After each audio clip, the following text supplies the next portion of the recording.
Welcome everyone to our virtual author showcase event with the Moreno Valley Public Library. As a reminder, please make sure that your microphones are muted and that your videos are turned off to minimize distractions for the presenter. If you have any questions for our presenter, please type them in the chat box. We will pass them on to her. If you are experiencing any technical difficulties during the presentation, please message me, Charmaine Mendez. I'll do my best to assist you. Now, I'm happy to introduce our guest speaker for this session. J.W. Lynn graduated in 2007 with honors from the University of California, Riverside, with a bachelor's in creative writing with a fiction emphasis. She has been working as a freelance writer, writer for hire, journalist, ghostwriter, illustrator, and publishing director since early 2013. Creekside Dogs and Garland's Triptych, both released in November 2019, are her first publications as author. Lynn is currently working on a fantasy fiction trilogy that is expected to be due out in 2021. Everyone, please welcome our guest speaker for tonight, J.W. Lynn. Thank you for being here, J.W. You're very welcome, Charmaine. Thank you for that introduction. I'm just going to pretend that I hear a roar of applause as you introduced me, just to keep my own spirits up. I want to preclude everything with the fact that I have a 3-year-old son, and he is currently happily watching cartoons right now, but that could change at any minute. So if I have to step out to attend to any emergencies, I just want to ask everybody to remain patient, and I will return. But yes, anyway, as Charmaine was mentioning, I have been writing for quite a while, mostly under other people's names as a writer for hire and an editor. So, I decided early 2019 that I was going to finish a short novel that I had actually written as part of my graduating project for my bachelor's in creative writing. And it just needed some polishing, a couple of new chapters to clarify certain things that were happening. And so I finished that up and then finally published it in 2019, right before Christmas. That alongside, and that was Creekside Dogs, that's this red cover here. And that was alongside another short anthology that I published at the same time, which is called Garland's Triptych. And this is just a 3-story collection of tales about self-discovery. There are different genres. So one's a historical fiction, another is completely it's fantasy. It has nothing to do with real life or anything at all. And the last is sort of based on a story of a woman based on fictional letters that she has written and that somebody has discovered. And I'll read an excerpt from one of those stories later on in our talk. Again, as Charmaine mentioned, if you have any questions, feel free to type them into the chat box as we go, and I'll address those as best I can as we move forward. So I'm going to start off with a quick reading from Creekside Dogs. This is a couple of chapters in, so I want to give a little bit of a background as to what's happening. So this is a novella, a short novel that has an adult main character and a child main character. That said, a lot of times, or a few times, I don't want to say a lot, a few times folks have been surprised at the tone of the story, because it's not a children's book. And they thought that because it's short and it has sort of this cartoonish looking dog on here with this kind of kid-like, typeface on the front, that it was more of a juvenile fiction. And it's really not. It's meant for grown adults. It has some dark elements to the plot. to the theme. There's just some very serious life things that happen in here that are not meant for kids. But just some elements that are more for the mature audience. So that being said, we have these two main characters. One is the adult. He's the uncle. His name is Barry. He's a bachelor and he lives alone, and he's the police chief of this very small town in North Carolina. And on the other hand, we have Daniel, who is his sort of long lost nephew, but long lost by choice because Barry has chosen not to have anything to do with that part of his family.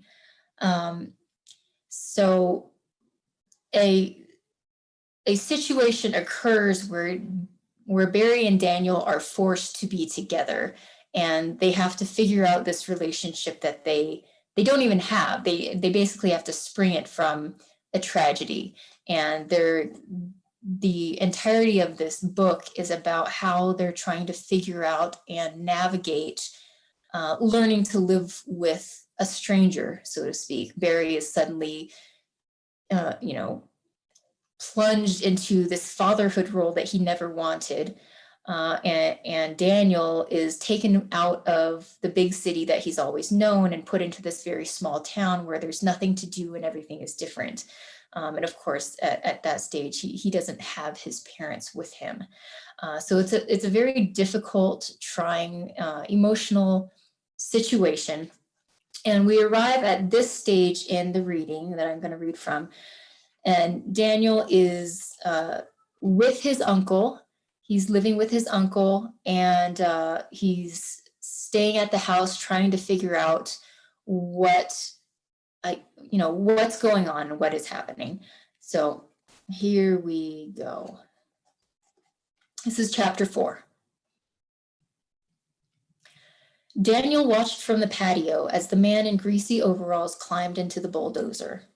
Daniel had never seen a bulldozer up close before, and it was bigger than he had expected one to be, and louder. The man had come to the door a half hour ago, saying Daniel's uncle had sent him to clean up the yard.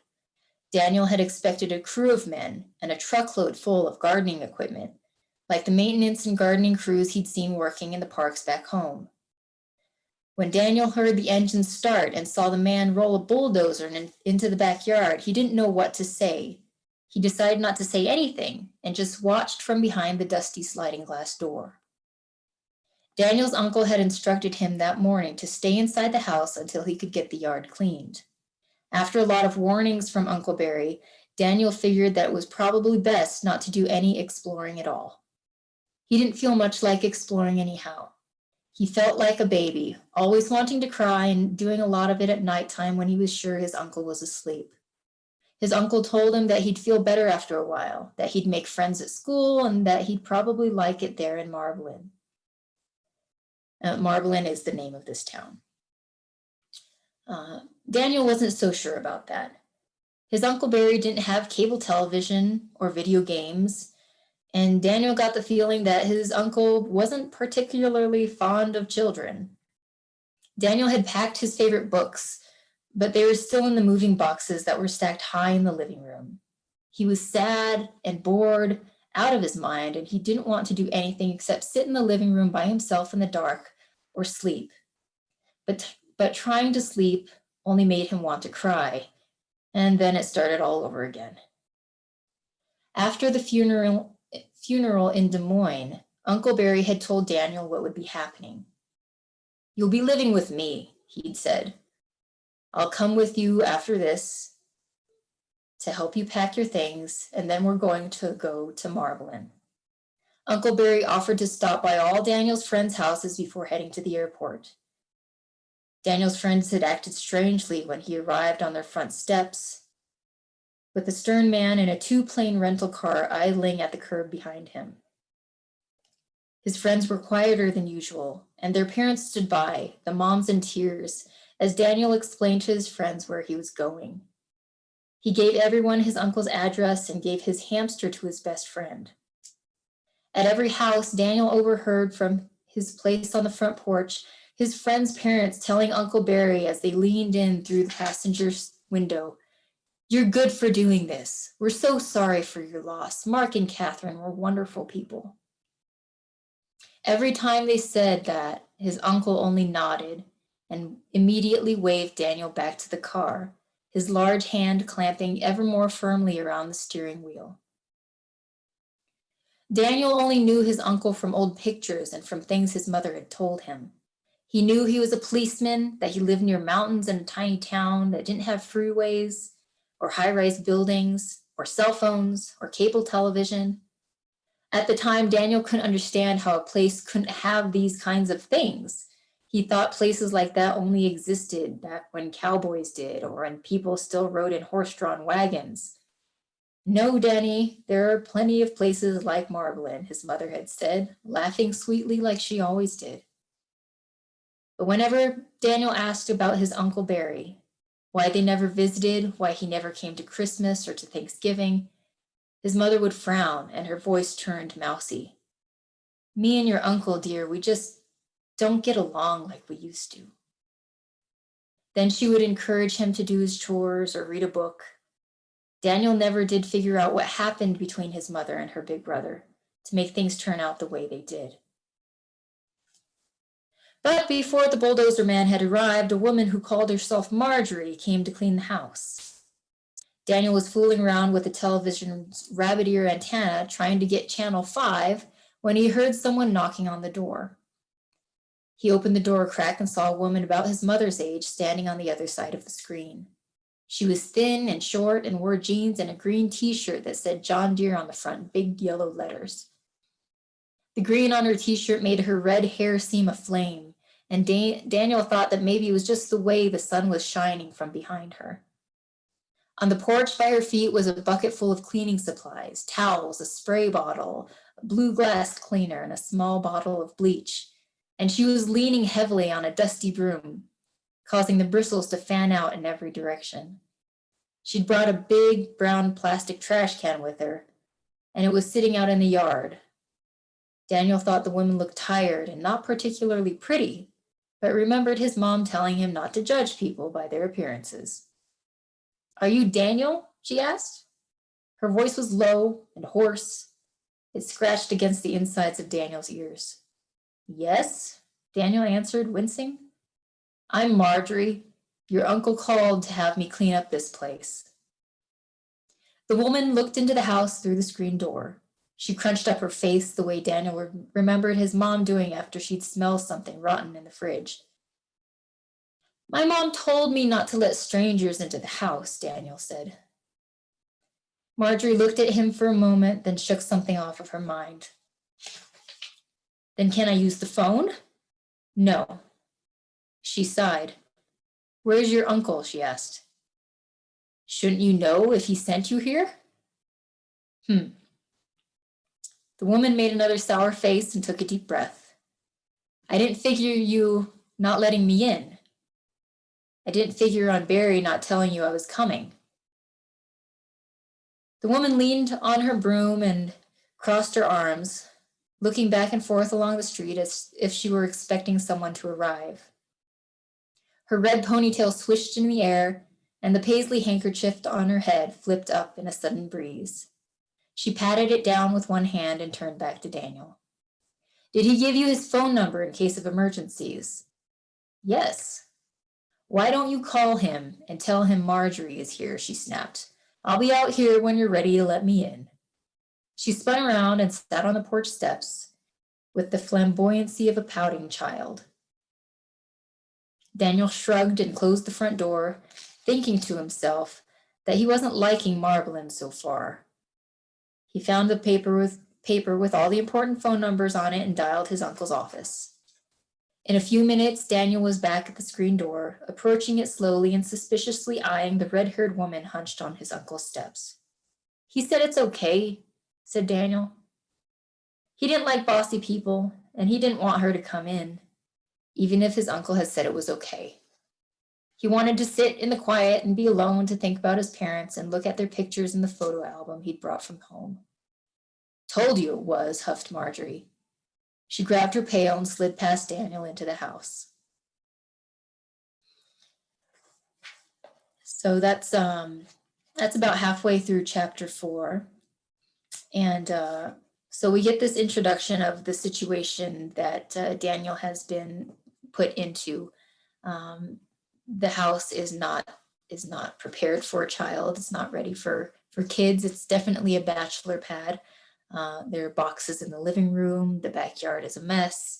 And as we read further into that particular chapter, we find that the refrigerator is filled with not quite the things that you would have to feed a family or a child. So it's just not a very ideal situation for Daniel to be in the middle of. Now, while reading that, I was reminded of a question that I was asked this past Saturday by an attendee at another library event. So I'm just gonna answer that, and maybe it's something that somebody here has a question about. But Charmaine had introduced me and mentioned that I've been working as an editor for hire for several years. And the question that I had received from the attendee at the previous event was, does my history working as an editor interfere with my writing process? And they had asked that because they were attempting to author a book themselves. And one of the things that a lot of writers struggle with is, especially on word processing programs that show you the little red squiggly line that tells you if something's misspelled or if the grammar is incorrect or if something's amiss according to the parameters of that program. It's very distracting, and it pulls the person away from the train of thought of trying to tell the story and write it out at the same time. And my answer to that question was yes. My editor's brain, if you can think of that on one hand, and my writer's brain on this hand, they very frequently collide, and that's not a very helpful situation. Even when I'm writing things with pen and paper, which I frequently prefer to do, is a distraction, because I immediately am drawn to ways that I can change the words or rearrange certain things, or just do the things that an editor would do for somebody else's manuscript. So I find that to be probably my biggest challenge as an author, and why I skip back and forth a lot between different stories that I'm writing. I actually have 2 that I'm working on right now, in addition to the fantasy fiction that I'm planning on completing next year.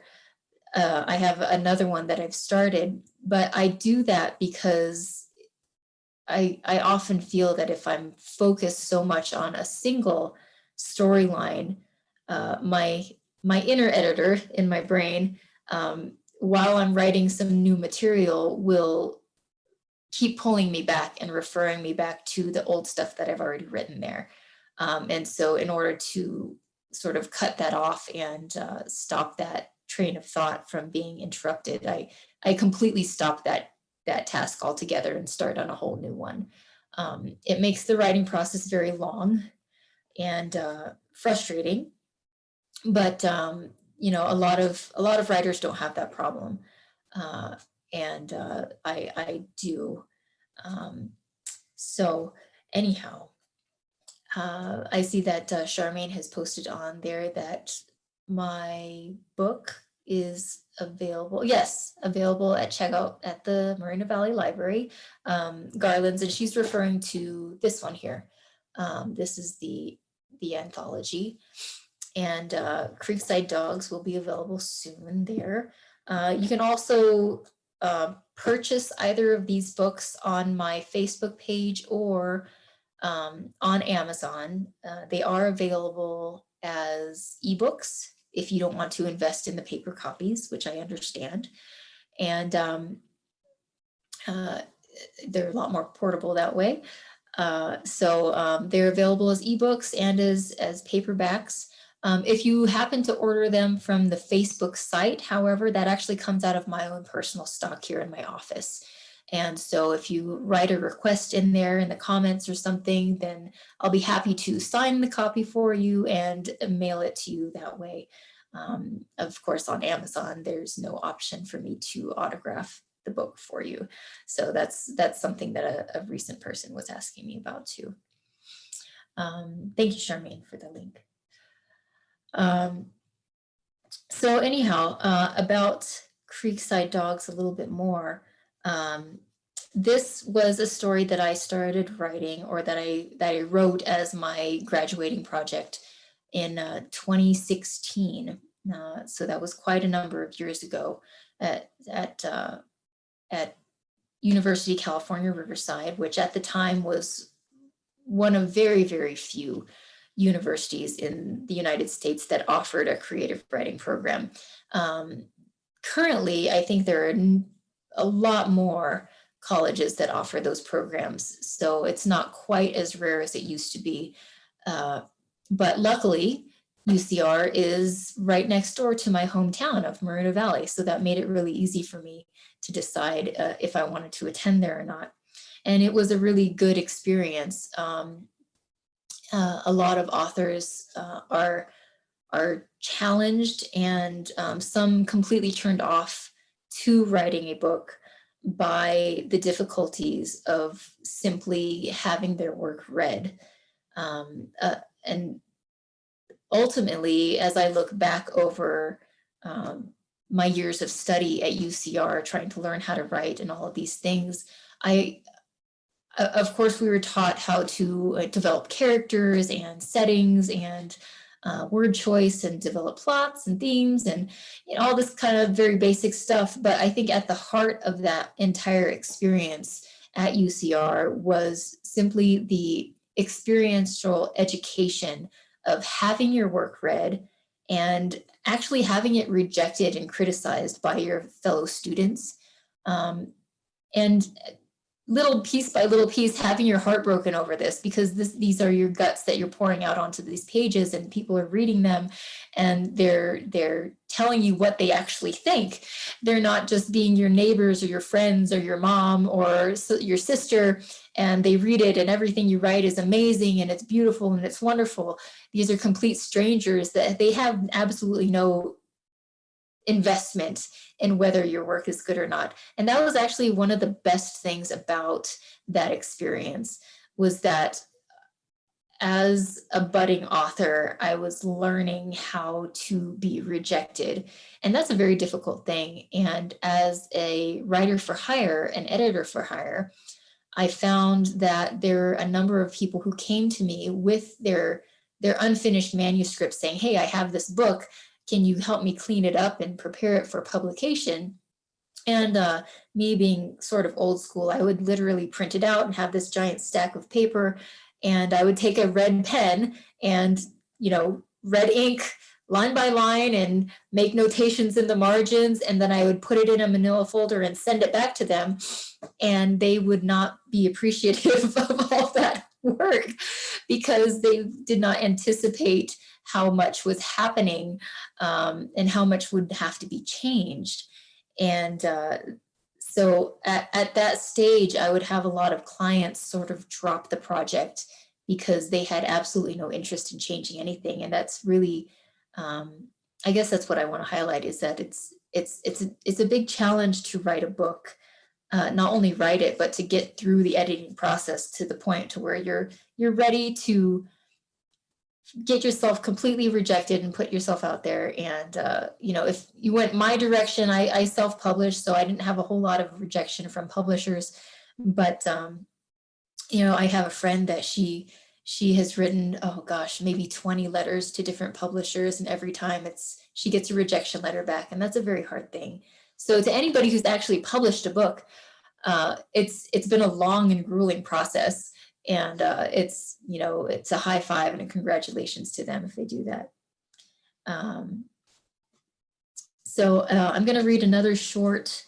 This one's a little bit shorter chapter from Creekside Dogs. And this is more of a flashback. So this is so Creekside Dogs is dotted with flashbacks, specifically of Barry's past life, the life before he became this police chief of the small town of Lynn. I've done this to help illustrate where he's coming from. Barry is not a particularly likable character. He's actually a very harsh man. He's very cold. He, as mentioned in the previous chapter, Daniel gets the feeling he doesn't like children, and that's generally true. And we learn through these flashbacks why Barry is that way.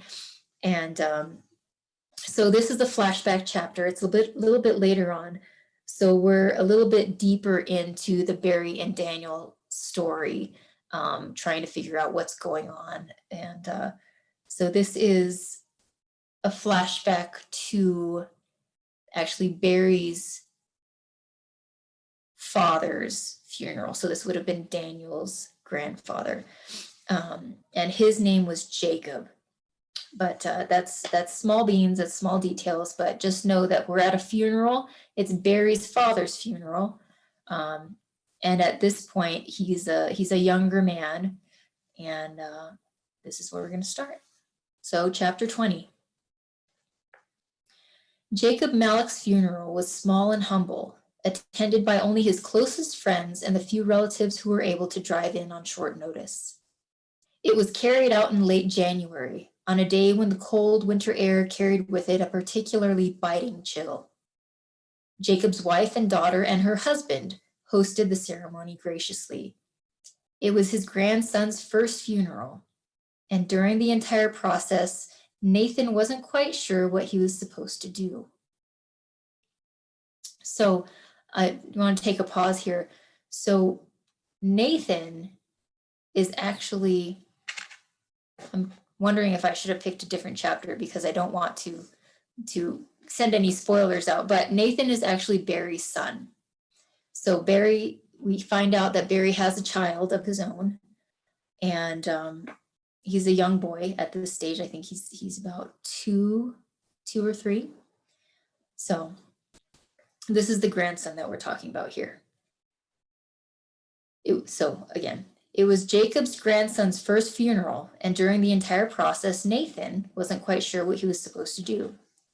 He ended up sitting in the corner near the giant, over-embellished flower arrangement, watching everyone float about the room like bewildered ghosts, uncertain why they'd come, but certain it was right that they were there. The scene made Barry ill to his stomach.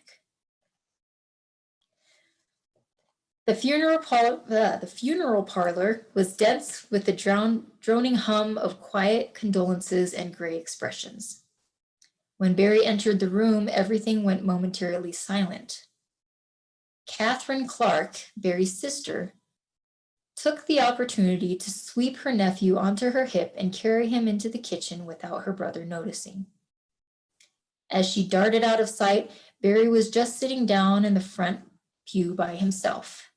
Catherine's husband, Mark, joined him a few moments later.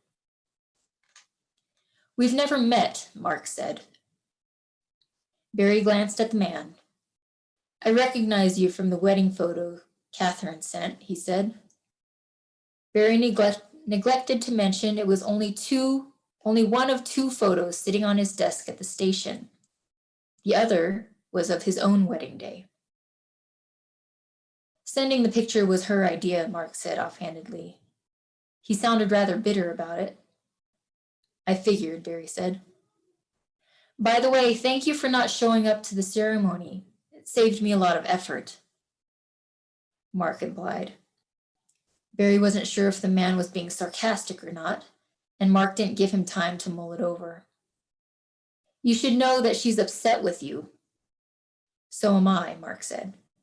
Barry nodded, deciding the man was incapable of sarcasm. "Who isn't mad at me?" he shrugged. He leaned forward on his knees and picked at the dirt under his thumbnails. "You look different. Your hair's shorter." "I've gone back on duty since the wedding," Mark said. He glazed the palm of his hand over his fresh buzz cut, then dropped it on his lap as he exhaled. Mark looked at Barry, then at the floor, shaking his head. You shouldn't have come here, he said forcefully. Barry almost laughed. Not much for small talk, are you? Mark growled. You should leave. Barry's streak of humor vanished. Don't tell me how to attend my own father's funeral. Mark nodded. He stood up and turned to look down at Barry. My father was a cop too. If he were here, he wouldn't think twice about shooting you in the foot, Chief. The title dripped with provocation. Barry wondered if the man hoped to start a fight, but instead of throwing a fit, Barry watched as he left and headed toward the podium where Barry's mother stood. Mark whispered something into her ear, shook his head and shrugged as if he were apologizing, then met with his wife, who was standing at the swinging doors of the kitchen on the far side of the room. When Barry saw his sister Catherine, he had a hard time accepting that she looked so much older than he remembered. It was 5 years ago they'd last seen one another, 3 years since they'd last spoken. He watched as she and Mark discussed him, not trying to hide their sideways glances. And when Catherine and Barry's eyes met, he finally understood just how disappointed in him she was. Catherine didn't hesitate in approaching her brother, and as she got closer, Barry noticed her stomach was just a bit swollen. Barry stood up to greet her, grinning as best he could. Hey, Kath, how are... Don't give me that, you prick, she whispered. She poked a sharp finger into his chest. What the hell do you think you're doing here? And after what you put Mom and Dad through, after what you've done to Nathan, how can you stand here and act like everything's okay? Kathy, I just wanted to. You just wanted to what? Catherine's voice was rising, and the ghosts around them were growing increasingly quiet, more bewildered, but also more entertained. You wanted to embarrass us? Embarrass Dad, Catherine said. Jesus, Barry, it's his funeral. You'd think you'd let the old man rest in peace. If you wanted to make up, you should have done that before he died. Hey, Kath? A friendly voice came from behind, and Frank, Barry's best friend, came out of nowhere and just in time, wearing an out-of-date gray suit and a red tie. He spoke softly to her and waved Mark over from the sidelines. Careful, don't want to get too excited. Baby's listening, you know. He grinned and winked apologetically. Catherine was breathing hard, her face flushed, and she looked up at Frank as if he'd interrupted a performance she'd been practicing for ages. When Mark got near enough, Frank slipped Catherine's hand into his. Sit her down, suggested Frank. She's under enough stress as it is. Mark smiled and took his wife aside. Frank turned to Barry, laying a hand on his friend's shoulder. Let's talk outside, he said. The two men sat on a cold concrete bench in front of the funeral house. There, they were able to look out across the cemetery, dotted with bouquets and headstones of all shapes and sizes.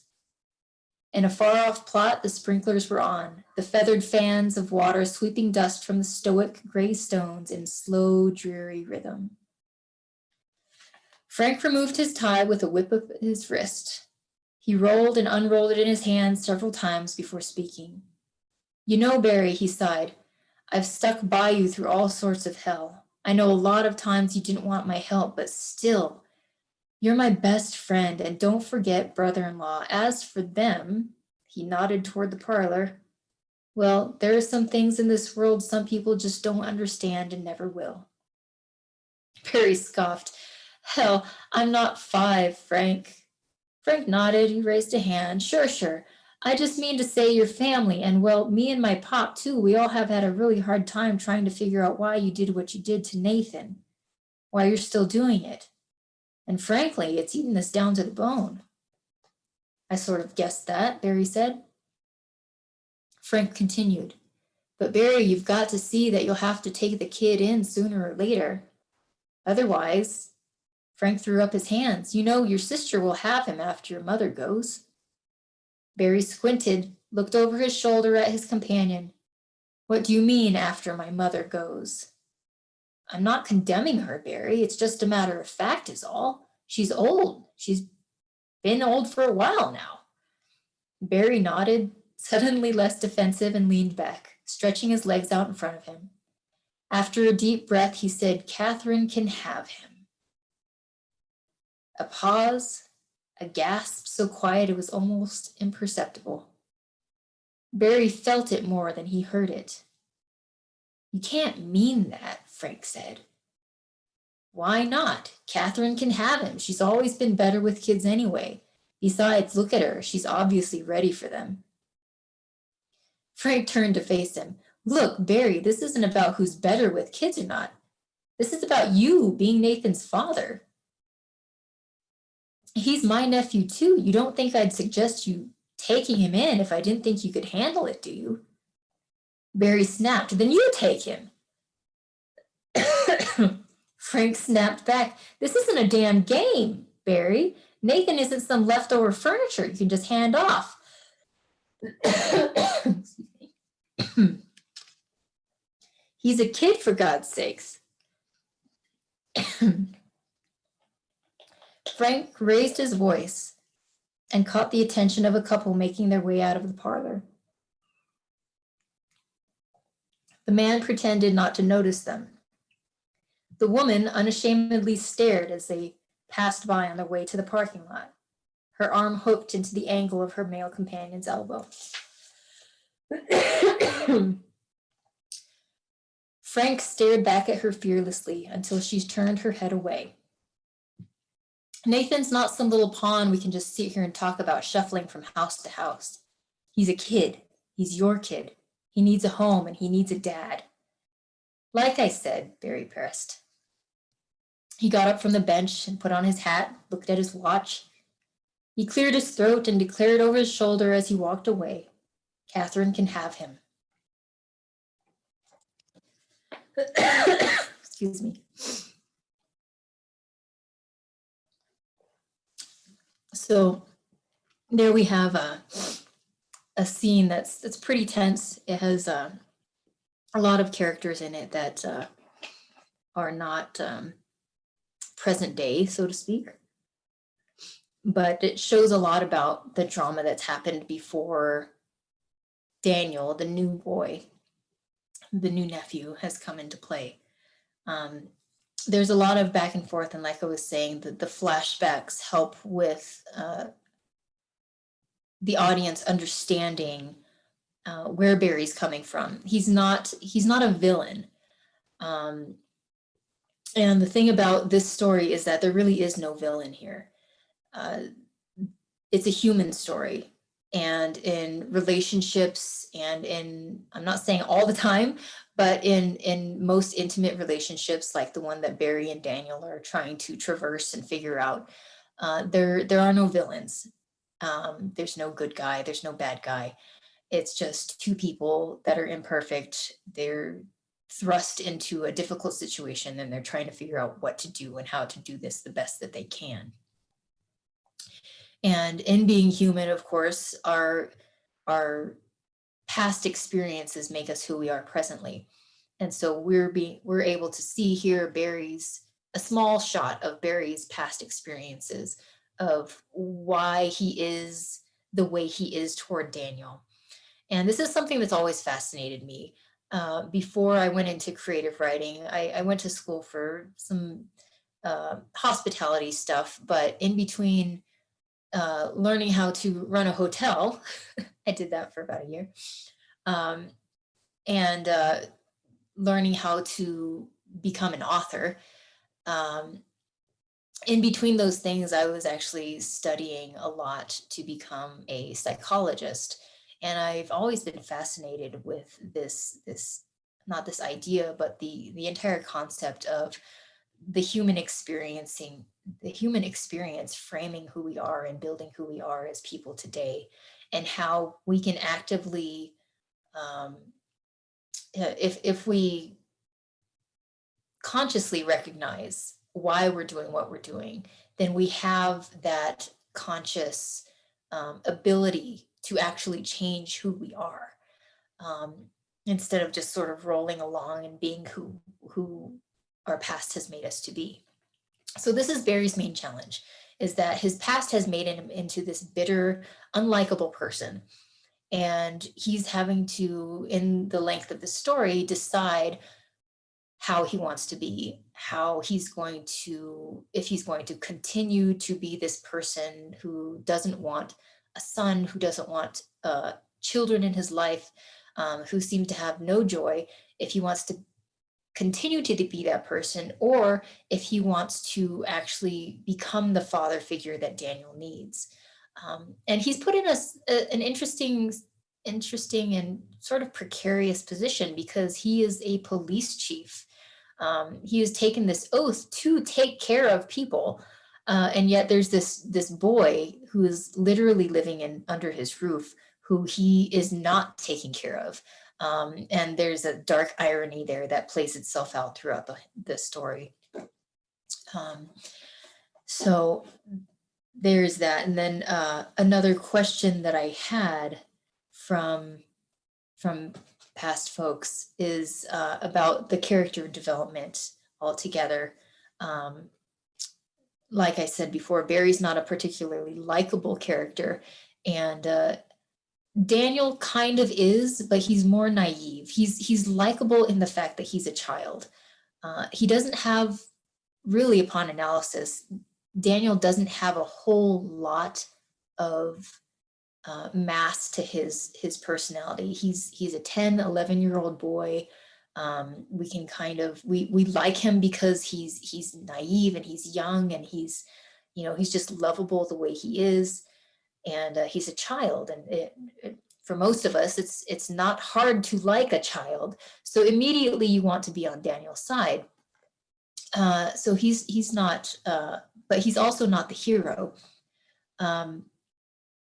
The hero in the story, so there's no villain, but there is a hero by accident, and that's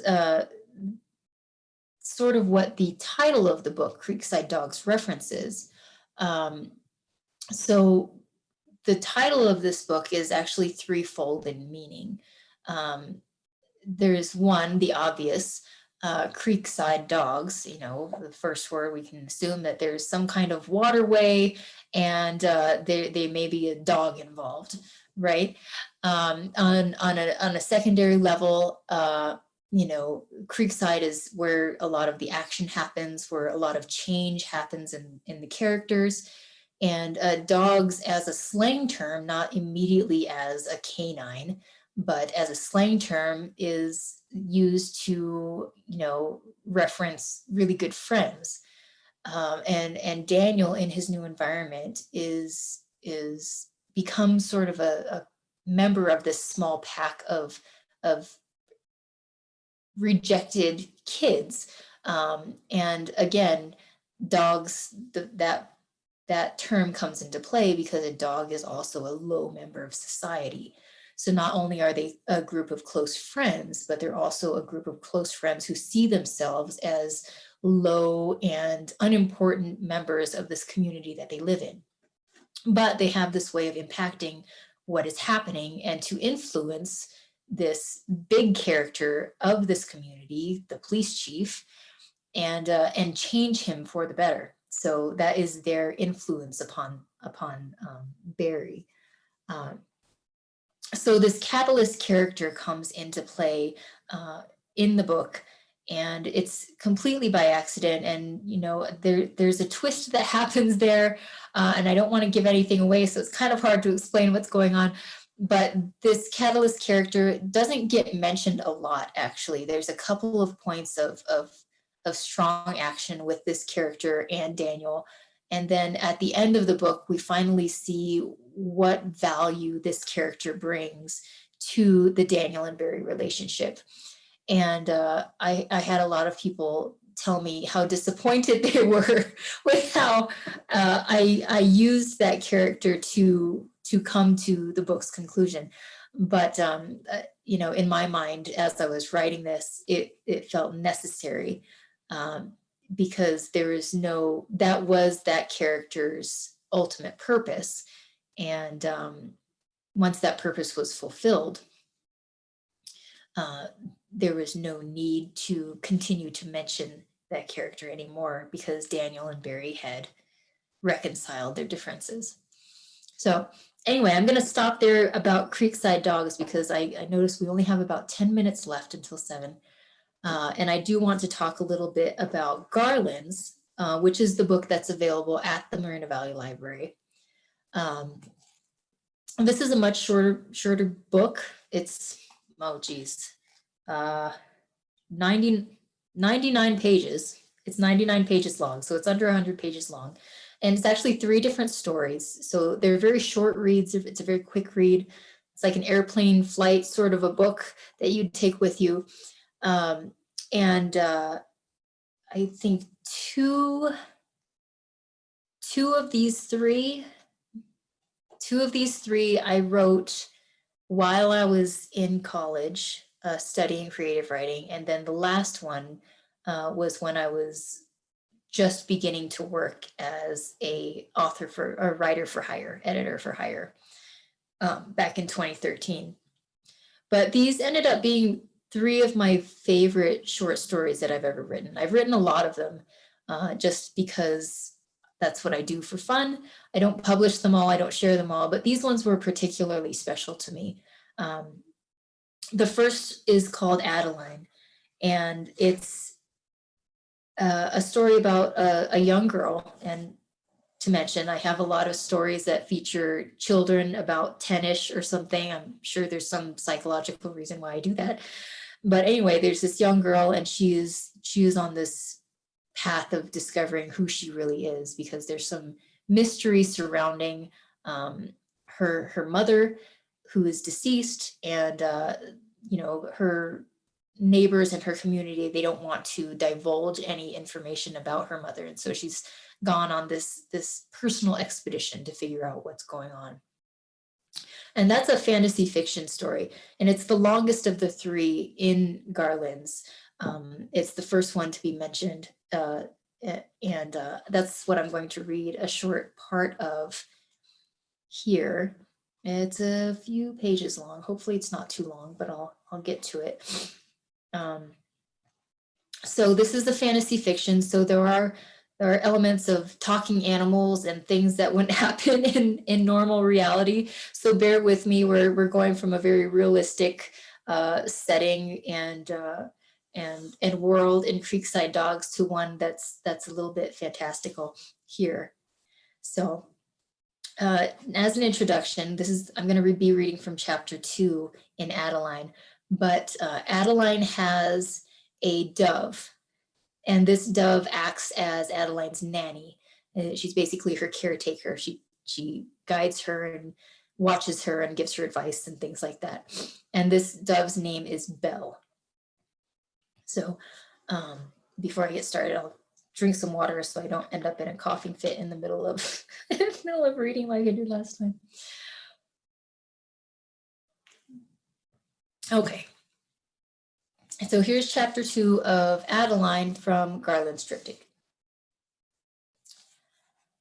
With Belle on her shoulder, Adeline walked the trail leading toward her cabin.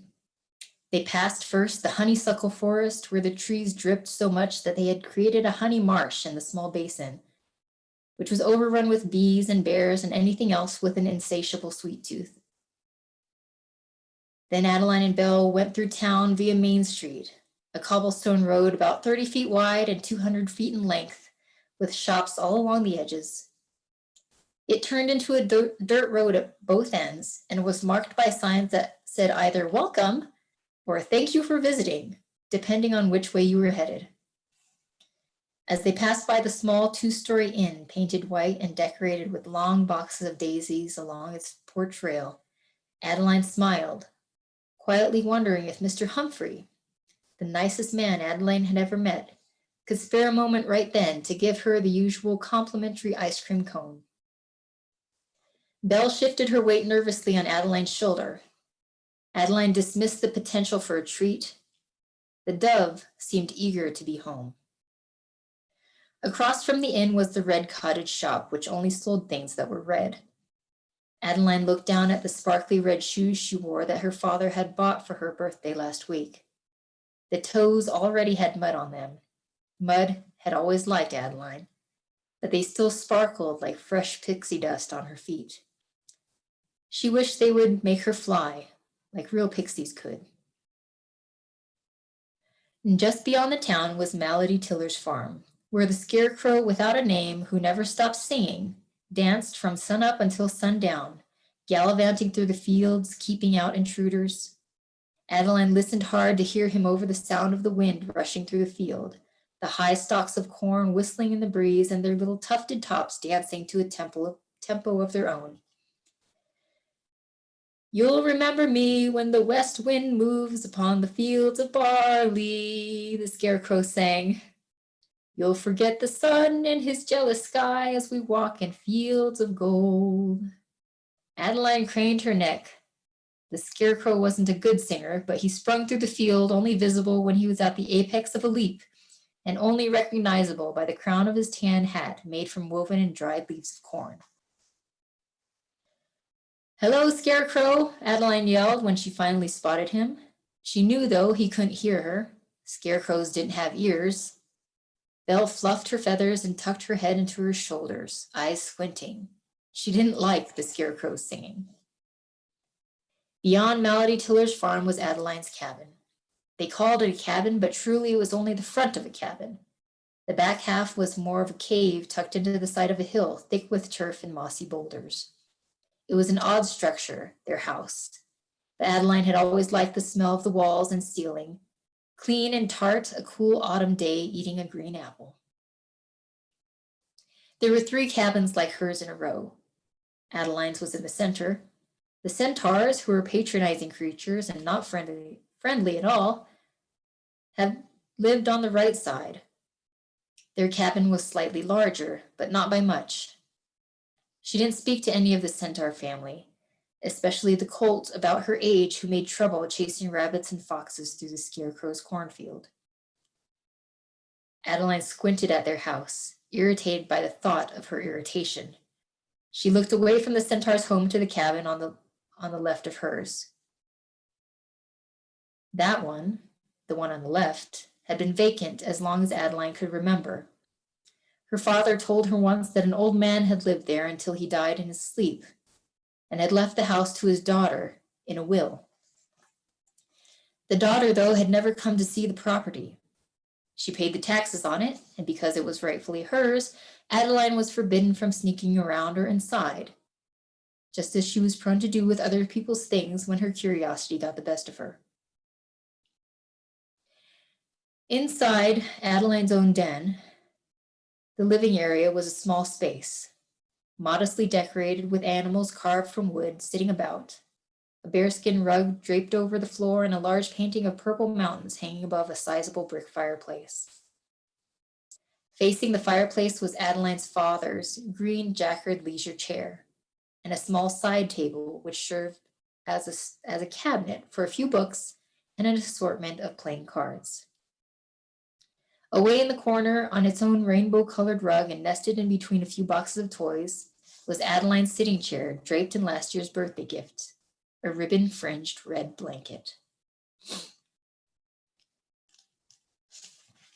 Near there was a photograph of Adeline's mother. Adeline stared at that photograph so many times. Her father hadn't changed much since it had been taken. He was in there, standing next to her mother. Her mother was a woman in her 20s. Her wavy golden hair shone like fresh honey dripping, overflowing from the suckle trees. She was all at once smiling and kissing her new husband on the cheek. Her dimples, one at the center of each cheek, accented the corners of her smile. But in the center of her forehead was a birthmark, with the looks of a bird's footprint, like a little bird had stepped right there on her face to bless her. The mark was so faint it was almost unnoticeable, except in the dazzling brightness of direct sun. So that's where I'm going to stop, given the time.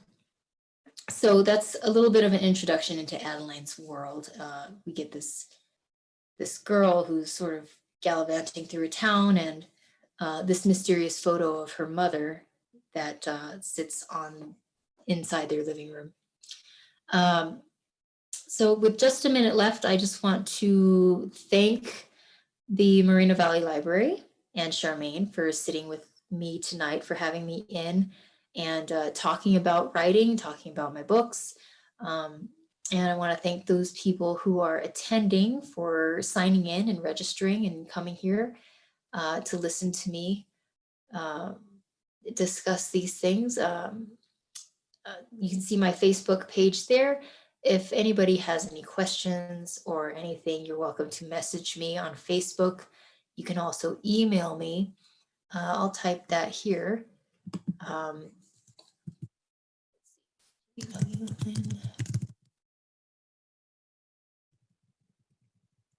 And you're free to email me if you have any other questions. Some people like to ask authors things about the books that they write or what they're working on in the future. So anyhow, I'm always open to that sort of thing. Charmaine, thank you again for inviting me to this and letting me speak tonight. Unless you have anything to add, I'm just going to say goodnight and sign off to everybody. Thank you so much, JW. Thank you so much, everyone, for being here. We really appreciate your time and your support for local authors. As JW mentioned, feel free to email her for any questions you may have. Definitely check her out on Facebook. She's on Instagram as well. Her Amazon page is on there if you'd like to buy through there. And as I mentioned in the chat, we have her Garland's Triptych book available for checkout right now. And we're hoping to purchase a copy of Creekside Dogs very soon to add to our library's collection. Well, thank you, everybody. And Charmaine, y'all have a good night. Have a good night.